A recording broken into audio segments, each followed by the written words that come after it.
Friends, आप सभी लोगों का लक्ष्य केमिस्ट्री क्लासेस के यूट्यूब चैनल पर एक बार फिर से वेलकम है। और आज हम लोग इस वीडियो लेक्चर में एसिड बेसेस एंड साल्ट का एनसीईआरटी का क्वेश्चन आंसर देखेंगे। एनसीईआरटी में जितने भी क्वेश्चन दिए गए हैं इस चैप्टर से, चाहे वो इंटरेस्ट क्वेश्चन हो या फिर एक्सरसाइज के क्वेश्चन हो, सारे क्वेश्चन आंसर को हम डिस्कस करेंगे। ठीक है, तो आइए एक एक करके स्टार्ट करते हैं। ठीक है, तो एसिड बेसेस एंड साल्ट का पहला क्वेश्चन हम लेते हैं। पहला क्वेश्चन है, you have been provided with 3 test tube. आपके पास 3 टेस्ट ट्यूब दिया गया है। One of them contains distil water and the other 2 contains acidic and basic solution respectively. If you are given only red litmus paper, how will you identify the each test tube. ठीक है, तो आपको 3 test tube दिया गया है। Test tube ए, एक B और सी, 3 test tube दिया गया है जिसमें अलग अलग सोल्यूशन है। पहले में डिस्टिल वाटर है, पहले वाले में डिस्टिल वाटर है, दूसरे वाले में आपका एसिडिक सोल्यूशन है और तीसरे में आपका बेसिक सोल्यूशन है। ठीक है, और आपको केवल रेड लिटमस पेपर प्रोवाइड किया जाता है, रेड लिटमस पेपर। ठीक है, तो आप कैसे आइडेंटिफाई करोगे इन तीनों सोल्यूशन को कि कौन आपका डिस्टिल वाटर है, कौन एसिडिक सोल्यूशन है और बेसिक है। तो आप जो आपका एसिडिक सोल्यूशन होता है ब्लू को रेड में कन्वर्ट कर देता है और जो आपका बेसिक सोल्यूशन होता है रेड को ब्लू में कन्वर्ट कर देता है। तो ये आपका एसिडिक सोल्यूशन है और ये आपका बेसिक सोल्यूशन हो गया। ठीक, जो आपका एसिडिक होता है वो ब्लू लिटमस को रेड में और जो बेसिक होता है वो रेड लिटमस को ब्लू में कन्वर्ट कर देता है। ठीक है, अब देखिए, तो अगर आपके पास रेड लिटमस है तो रेड लिटमस अगर ब्लू में कन्वर्ट हो जा रहा है मतलब आपका सोल्यूशन कैसा है, बेसिक। तो बेसिक आप कैसे पहचानोगे, जब वो कन्वर्ट कर देगा किसमें, रेड लिटमस पेपर आपको दिया गया था, then if it convert red into blue, then you can say that it is basic in nature. Okay, now you have a blue litmus paper, that's why if it converted into red litmus paper then you can say this is your acidic solution. Clear? And now if no changing occurs with your litmus paper then you can say that this is a distilled water. ठीक है, तो अगर red को blue में convert कर देता है तो आप बोलोगे बेसिक सोल्यूशन है, और अगर ब्लू रेड में कन्वर्ट हो जाता है तो आपका एसिडिक सोल्यूशन है, और अगर कोई चेंज नहीं होता तो आपका ये डिस्टिल वाटर है। ठीक है, तो ये पहले क्वेश्चन का आंसर हो गया। नेक्स्ट क्वेश्चन है, अभी मैं इंटरेस्ट क्वेश्चन को डिस्कस कर रहा हूं, तो नेक्स्ट आपके पास क्वेश्चन है, why should curd and sour substances not be kept in brass and copper vessel. Brass and copper के वेसल्स में जो आपका सावर सब्सटेंसेस होता है लाइक कर्ड, उसको क्यों नहीं रखा जाता है। ठीक है, तो आपको पता है कि जब हम सावर सब्सटेंसेस जैसे कर्ड को हम रखते हैं किसी भी मेटल्स के अंदर, तो वो क्या करता है, मेटल से रिएक्ट करके एक पॉइजनस सॉल्ट बना लेता है जो हमारे लिए क्या होता है, that is very harmful to us. That's why we should avoid to keep sour substances in metal vessel. Next third question है, which gas is usually liberated when an acid react with a metal. करा which gas is usually liberated, कौन सा gas liberate होता है when an acid react with metal, जब कोई acid metal के साथ रिएक्ट करती है। तो देखते हैं, मेटल के साथ रिएक्ट करना किसी एसिड को, सपोज करो हमने लिया H2SO4 और इसका रिएक्शन करा दिया किसके साथ, जिंक एक मेटल है। ठीक है, तो ये आपका क्या है, एक एसिड है और ये मेटल, तो रिएक्शन करेगा तो आपका क्या बनाएगा, ZnSO4 जिंक सल्फेट और प्लस में क्या, हाइड्रोजन गैस। तो क्वेश्चन क्या बोला था, which gas is usually liberated, तो hydrogen gas will be liberated when an acid react with a metal. Second question है, इलस्ट्रेट विथ एन एग्जांपल। एक ही एग्जांपल से आपको समझाना, तो हमने एक एग्जांपल बता दिया। नेक्स्ट बोला है, how will you test for the presence of this gas. तो ये हाइड्रोजन गैस आप कैसे पता करोगे कि यहाँ पे हाइड्रोजन गैस है, तो इसका सिंपल सा रिएक्शन है, जब इसको हम सोप सोल्यूशन के साथ पास करते हैं, सोप सोल्यूशन के साथ इस हाइड्रोजन गैस को पास किया जाता है, तो यह पोप साउंड प्रोड्यूस करता है, pop sound produce, then you can say that here hydrogen is present. Okay, next देखते हैं, थर्ड क्वेश्चन है आपका, metal compound A react with dilute hydrochloric acid to produce effervescence. The gas evolved extinguishes a burning candle. Write a balanced chemical equation for the reaction if one of the compound formed is calcium chloride. ठीक है, तो पहले देखते हैं, इसको erase कर लेते हैं, फिर क्वेश्चन को सॉल्व करते हैं। तो क्वेश्चन बोला था मेटल कंपाउंड ए, कोई भी एक मेटल कंपाउंड ए है तो उसका नाम लिख लेते हैं, metal compound A react with dilute hydrochloric acid. ये किसके साथ रिएक्ट करता है, डाइल्यूट हाइड्रोक्लोरिक एसिड, इसका फॉर्मूला होता है HCl। टू प्रोड्यूस इफरवेंसेस, जिससे इफरवेंसेस प्रोड्यूस होती है। The gas evolve extinguishes a burning candle, और जो गैस बनती है वो क्या करता है, बर्निंग कैंडल को एक्सटिंग्विश कर देती है, उसे बुझा देती है। तो आपको पता है कि कौन एक्सटिंग्विश कर सकता है, तो आप बोलोगे carbon dioxide gas burning candle को एक्सटिंग्विश कर सकती है।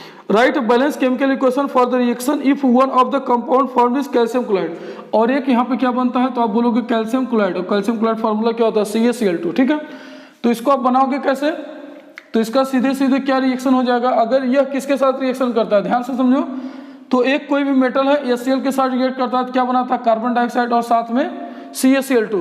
तो यह अगर कैल्शियम कार्बोनेट के साथ रिएक्शन करता है, सपोज करो CaCO3 CaCO3 के साथ रिएक्शन करता किस और HCl, तो आपका क्या बनाता है CO2 और प्लस में हमने क्या बोला CaCl2, ठीक है। तो जरा बैलेंस करिए, तो एक कैल्शियम यहाँ पे, एक कैल्शियम यहाँ, क्लोरीन यहाँ पे 2 है, तो यहाँ पे आप क्या कर लो 2, तो 2 क्लोरीन यहाँ हो गया, और एक कैल्शियम यहाँ पे है कार्बोनेट, तो एक कार्बन और ऑक्सीजन कितने हैं यहाँ पे, 3 ऑक्सीजन, ठीक है। और देखिए हाइड्रोजन बचा है, तो यहाँ पे आप लिख लीजिए क्या H2O, तो 2 हाइड्रोजन यहाँ, 2 हाइड्रोजन हो गया, एक ऑक्सीजन है और 2 ऑक्सीजन है, 3 यहाँ पे ऑक्सीजन है, ठीक है। तो आपका कौन सा हो जाएगा, कैल्शियम कार्बोनेट अगर रिएक्ट करता है तो आपका बनाएगा क्या, कार्बन डाइऑक्साइड और कैल्शियम क्लोराइड, ठीक है। तो इसका आंसर हो जाएगा कैल्शियम कार्बोनेट। तो नेक्स्ट क्वेश्चन है, why do HCl and HNO3 etcetera so acidic character in aqua solution. जो HCl और HNO3 है ये एसिडिक कैरेक्टर क्यों शो करता है एक्वा सोल्यूशन मींस वाटर के साथ, while solution of compound like alcohol and glucose do not show acidic character, जबकि आपके जो ग्लूकोज और एल्कोहल होते हैं वो एसिडिक कैरेक्टर क्यों नहीं शो करते। तो क्या बोल सकते हो, जो आपका HCl है और HNO3, ठीक है, ये आपका एसिडिक कैरेक्टर शो करता है, it show what, acidic character, acidic character, but you know your glucose and alcohol do not show acidic character, do not show acidic character, why acidic character, why। तो ऐसा क्यों होता है, तो इसका सीधे सीधे आंसर है कि जब यह एक्वा सोल्यूशन होता है तो एक्वा सोल्यूशन में आयोनाइज होने पे यह H+ देता है, ठीक है। HCl जो है आपका, ये HCl क्या करेगा, वाटर में आयोनाइज होता है एक्वा सोल्यूशन में, तो H+ और प्लस में Cl-, तो हाइड्रोजन आयन वहाँ पे हाइड्रोजन आयन में आयोनाइज होता है, जबकि आपका जो HNO3 है, HNO3 आपका H+ और NO3- नाइट्रेट, ठीक है। तो जबकि जो ग्लूकोज और अल्कोहल है ये क्या करता है, वाटर में डिसॉल्व होने के बाद H+ में आयन में आयोनाइज नहीं होता, that's why we can say that it is have not acidic character and it is not categorized as acids, why, because it have not, it means glucose and alcohol have not H+ ions in aqua solution. Next question है, why does an aqua solution of an acid conduct electricity. जो aqua solution of acid होती है वो electricity को conduct क्यों करती है।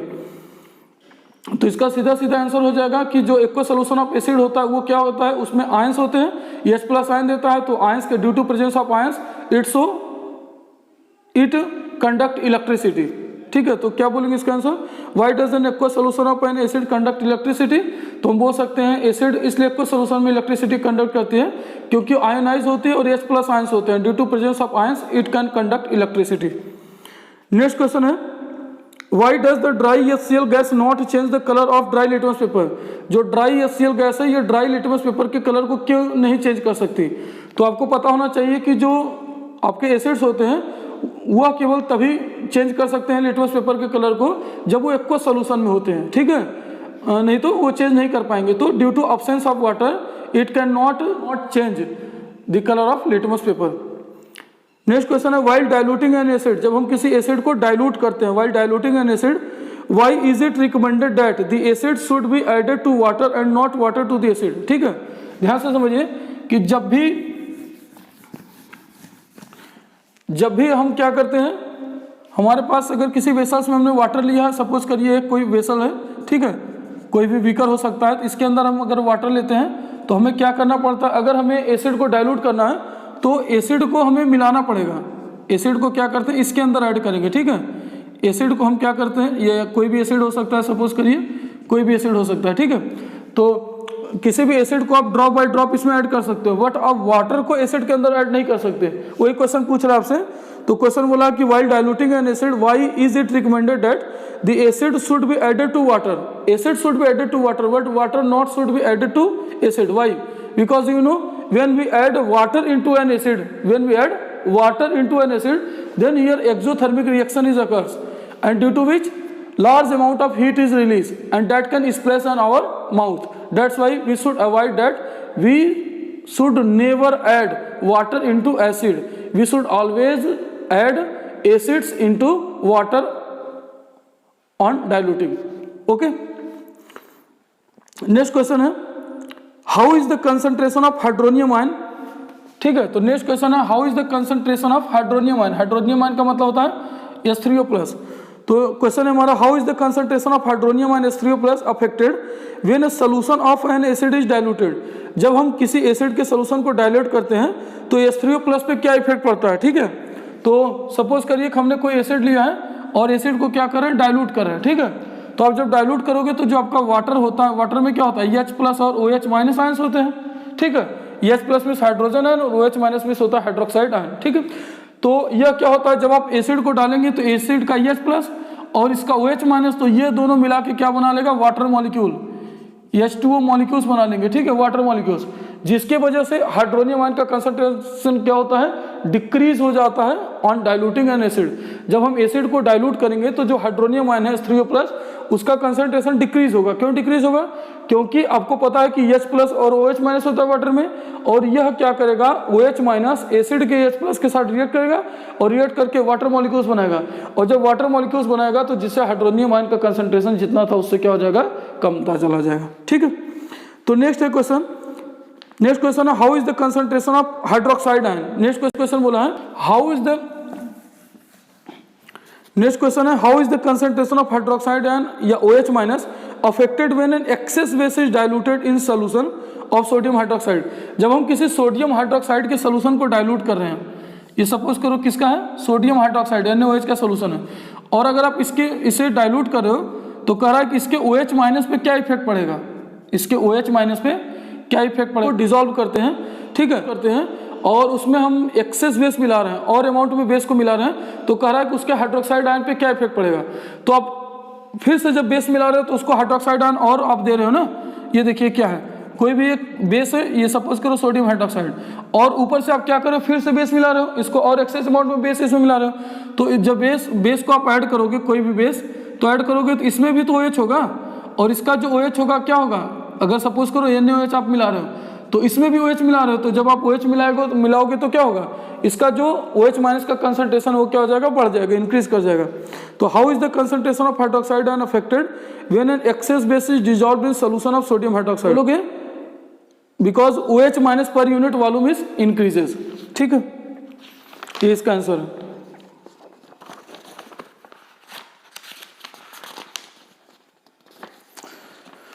Next question देखते हैं, you have 2 solution A and B। आपके पास 2 सोल्यूशन दिया गया है। नेक्स्ट क्वेश्चन है, you have 2 solution A and B, the pH of solution A is 6 and pH of solution B is 8। ठीक है, तो 2 सोल्यूशन आपके पास है, एक A और दूसरा B। इसकी जो pH वैल्यू है वो कितना, 6 है, और इसकी जो pH वैल्यू है डेट इज 8।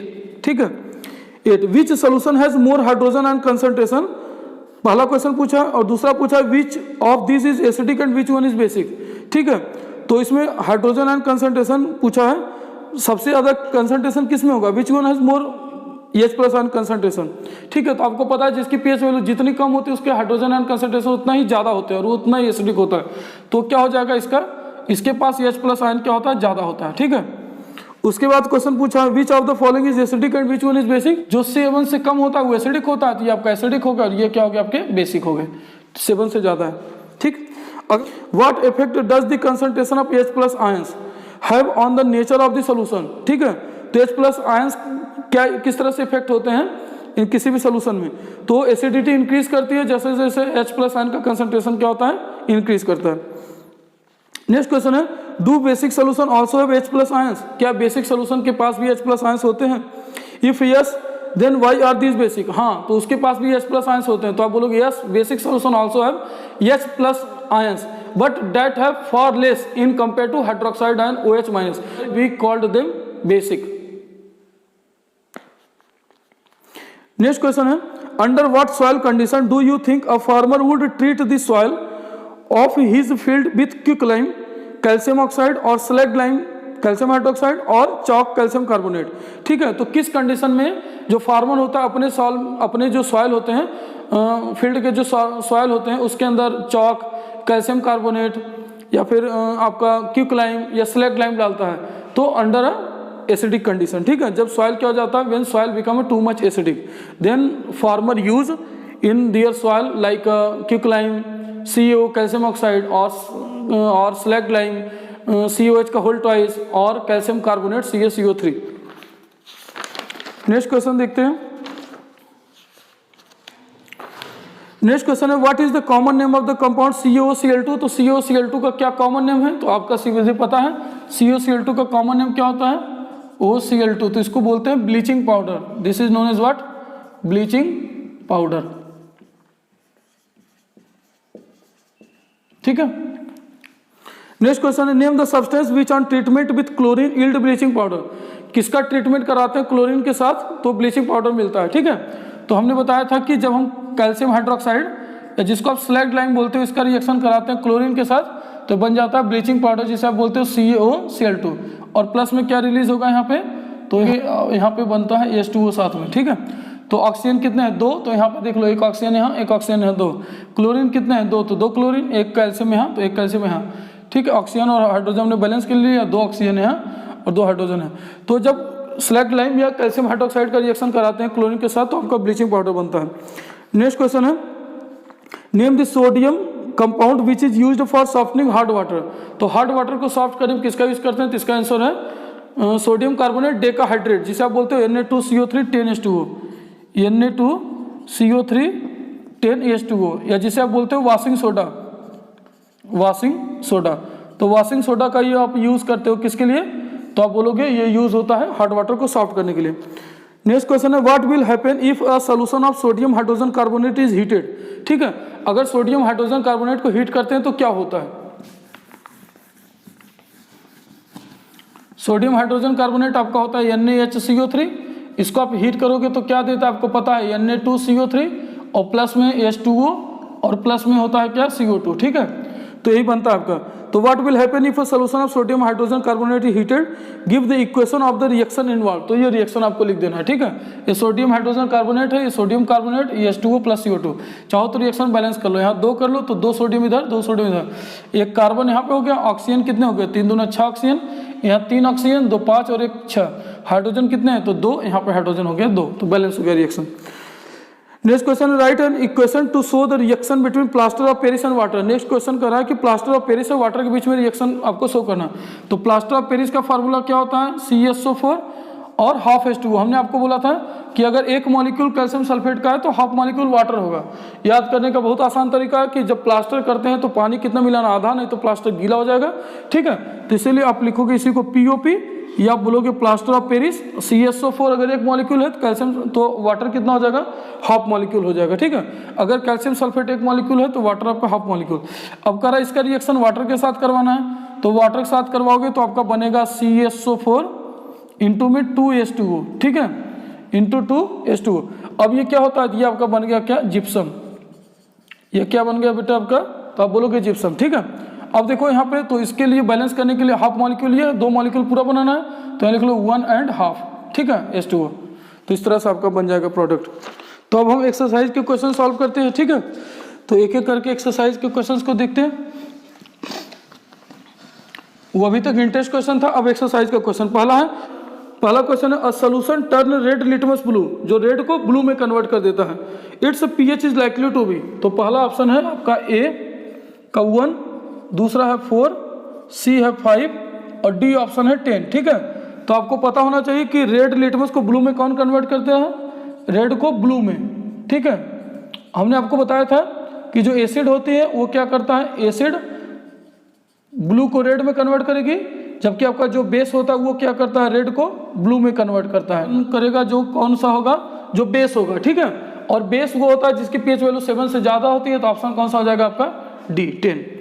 दूसरा देखते हैं a solution react with crushed egg shell to give a gas that turns lime water milky, this solution contains.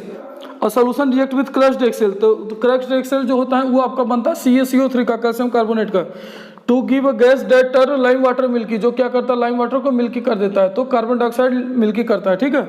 This solution contains, तो कौन सा इसमें सोल्यूशन होगा जो इसके साथ रिएक्ट करके CO2 देगा। तो अगर आप NaCl लोगे तो ऐसा कुछ नहीं होगा, तो दूसरा ऑप्शन देखते हैं HCl, तो HCl के साथ करोगे तो ये बन जाएगा आपका CaCl2 और प्लस में क्या H2O, ठीक। अब बैलेंस करके देखिए तो एक कैल्शियम है, एक कैल्शियम है, कार्बन कितने, क्लोरीन कितने हैं, 2 क्लोरीन है, 2 क्लोरीन इधर कर लो, तो हाइड्रोजन 2 हो गया, यहाँ हाइड्रोजन 2, ऑक्सीजन कितना है, 2 ऑक्सीजन, 1 ऑक्सीजन 3, यहाँ पे कितना ऑक्सीजन 3, तो ये आपका रिएक्शन बैलेंस हो गया। तो आंसर कौन सा हो जाएगा HCl। तीसरा क्वेश्चन है 10 ml of solution of NaOH is found to be completely neutralize by 8 ml of a given solution of HCl, ठीक है। तो 10 ml जो NaOH का सोल्यूशन है उसको न्यूट्रलाइज करने के लिए 8 ml चाहिए क्या HCl सोल्यूशन। अब कह रहा है if we take 20 ml of solution of NaOH, अगर हम 10 ml की जगह जस्ट डबल कर दे 20 ml कर दे सोल्यूशन को, ठीक है। तो 10 ml न्यूट्रलाइज करने के लिए 8 ml HCl की जरूरत थी, तो अगर 20 ml है तो कितना न्यूट्रलाइज करने के लिए जरूरत होगा, तो इसका जस्ट डबल हो जाएगा, ठीक है। तो हो जाएगा आपका 16 ml, तो ऑप्शन दिया 4 ml, 8 ml, 12 ml, 16 ml, तो आपका आंसर क्या हो जाएगा 16 ml। फिर से समझिए क्वेश्चन करा कि अगर 10 ml सोल्यूशन NaOH सोल्यूशन को न्यूट्रलाइज करने के लिए 10 ml NaOH सोल्यूशन को न्यूट्रलाइज करने के लिए 8 ml HCl की रिक्वायरमेंट है, तो अगर 20 ml NaOH कर दिया जाए, अगर 20 ml NaOH कर दिया जाए तो कितना HCl की रिक्वायरमेंट होगा, तो NaOH डबल किया जा रहा है तो HCl भी डबल हो जाएगा, ठीक है, तभी उसको न्यूट्रलाइज कर पाएगा, तो 8 का हो जाएगा डबल 16 ml। तो आपका आंसर है 4 ml, 8 ml, 12 ml, 16 ml, तो आपका आंसर हो जाएगा 16 ml, option number D. Next question है which of the following type of medicine is use for treating indigestion, which one of the following type of medicine is use for treating indigestion, किसका use indigestion के लिए करते हैं, ठीक है। तो पहला ऑप्शन है एंटीबायोटिक्स, दूसरा एनाल्जेसिक्स, थर्ड है एंटासिड, चौथा एंटीसेप्टिक, तो आपका आंसर हो जाएगा option number third antacid. Next question है write word equation and then balance equation for the reaction taking place when, ठीक है। तो एक रिएक्शन दिया है उसको बैलेंस करना है, उसको लिख के, ठीक। तो क्वेश्चन दिया है, पहला क्वेश्चन है राइट वर्ड इक्वेशन, पहले वर्ड में आपको लिखना है, तो पहला क्वेश्चन है dilute sulphuric acid react with zinc granule, तो सल्फ्यूरिक एसिड ले लो आप H2SO4 और इसका रिएक्शन किसके साथ कराना है, जिंक के साथ, तो आपको पता है क्या बनता है, ये कई बार रिएक्शन होता है जिंक सल्फेट और प्लस में क्या हाइड्रोजन गैस। अब रिएक्शन बैलेंस कर लो, तो एक जिंक यहाँ, एक जिंक यहाँ, सल्फेट कितना, यहाँ भी सल्फेट SO4, यहाँ भी 2 हाइड्रोजन 2 हाइड्रोजन, तो रिएक्शन बैलेंस हो गया। सेकंड आपका बोला है dilute hydrochloric acid react with magnesium ribbon, तो डाइल्यूट हाइड्रोक्लोरिक एसिड है आपका HCl और मैग्नीशियम रिबन के साथ होगा तो Mg, और ये बनाता क्या है मैग्नीशियम क्लोराइड, जिसे आप बोलते हो प्यार से MgCl2, और साथ में अपना प्यारा सा गैस रिलीज होगा कौन सा H2, ठीक है। तो इसको बैलेंस कर लो, तो 2 हाइड्रोजन यहाँ 2 हाइड्रोजन, क्लोरीन अपना 2, क्लोरीन यहाँ भी 2, मैग्नीशियम अपना एक मैग्नीशियम यहाँ, ठीक है। चलिए next dilute sulphuric acid react with aluminium powder, अगर सल्फ्यूरिक एसिड रिएक्ट करता है, तीसरा सल्फ्यूरिक एसिड, और सल्फ्यूरिक एसिड का फार्मूला तो आपको पता ही है, पूरी दुनिया जानती है, H2SO4, dilute sulphuric acid react with aluminium powder, aluminium के साथ रिएक्शन करेगा तो क्या बनाएगा भाई, एल्यूमिनियम अपना जाएगा किसके साथ, सल्फेट के साथ, तो बनेगा क्या एल्यूमिनियम सल्फेट Al2SO4 का होल थ्राइस। कैसे पता चला, देखो ए एल्यूमिनियम हो गया, ये सल्फेट हो गया, और एल्यूमिनियम पे चार्ज प्लस का 3, सल्फेट पे माइनस का 2, क्रॉस मल्टीप्लाई करोगे हो जाएगा Al2SO4 का होल थ्राइस, आए बात समझे, तो Al2SO4 का होल थ्राइस, और प्लस में क्या बनेगा, ये देखो अभी H2 यहाँ पे बचा हुआ है, तो यहाँ पे ले लो आप हाइड्रोजन गैस, ठीक है। बैलेंस कर लो रिएक्शन, तो 2 एल्यूमिनियम यहाँ पे हो गया, सल्फेट कितना 3, तो यहाँ पे 3 कर लो, हाइड्रोजन 6, तो यहाँ पे क्या हो गया 3 दूना 6, ठीक है। आए बात समझे। क्वेश्चन नंबर डी कह रहा है dilute hydrochloric acid reacts with iron filling, अगर हाइड्रोक्लोरिक एसिड है, डाइल्यूट हाइड्रोक्लोरिक एसिड बोले तो HCl, और रिएक्ट विथ आयरन फिलिंग्स, तो Fe के साथ रिएक्शन करा दो तो बन जाएगा क्या FeCl2, ठीक है। और यहाँ देखो हाइड्रोजन बचा है, तो हाइड्रोजन कौन सी गैस रिलीज जाएगी H2, तो बैलेंस करो Fe क्लोरीन 2, तो यहाँ कर लो 2, हाइड्रोजन हो गया 2, बैलेंस हो गया रिएक्शन, ठीक है।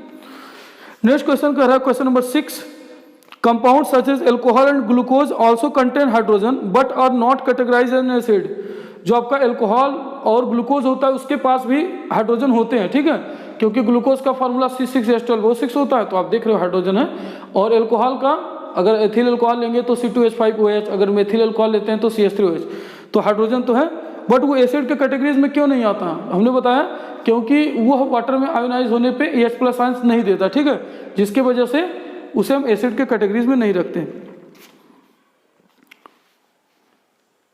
Describe an activity to proof it, इसे प्रूफ करने के लिए बता सकते हो। तो आप किसी एक बीकर में एल्कोहल या ग्लूकोज ले लो और उसको इलेक्ट्रिक बल्ब से कनेक्ट कर दो बैटरी के थ्रू और दिखा दो कि बल्ब ग्लो नहीं कर पा रहा है, ठीक है, तो ये आपकी एक्टिविटी हो जाएगी। नेक्स्ट क्वेश्चन है why does distil water not conduct electricity whereas rain water does, ठीक है।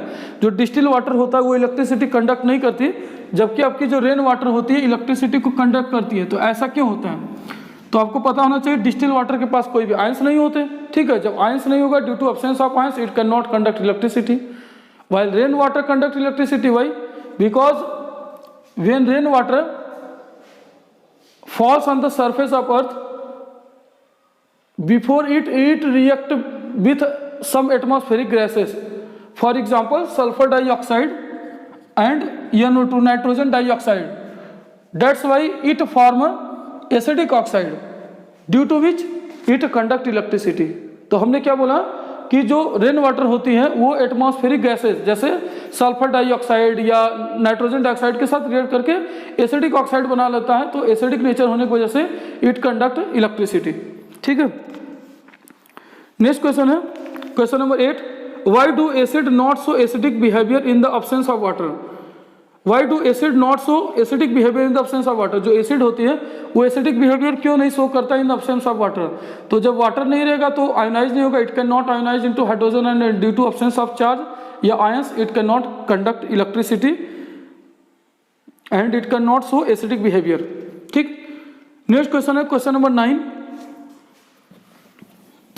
जो क्वेश्चन ऐसे ही सॉल्व होने वाला है मैं उसे बिना बोर्ड के ही बता दे रहा हूँ, ठीक है।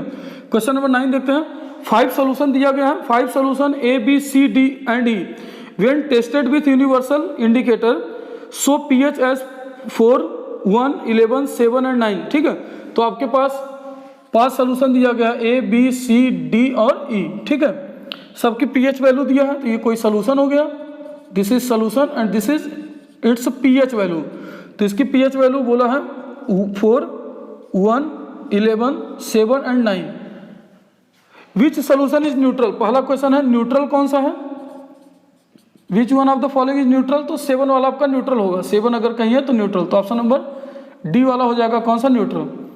दूसरा देखते हैं स्ट्रांगली एल्कलाइन कौन सा है, ठीक है। तो इसके पहले आप बना लो इसको तो आपको ज़्यादा अच्छे समझ में आएगा, ठीक। 7 आपका न्यूट्रल होता है, 7 से पहले वाला 0 to 7 एसिडिक होता है, ठीक है, और 7 to 14 क्या होता है आपका बेसिक होता है, ये एल्कली जिसको आप बोलते हो। तो 0, 7 और ये कितना हो गया 14।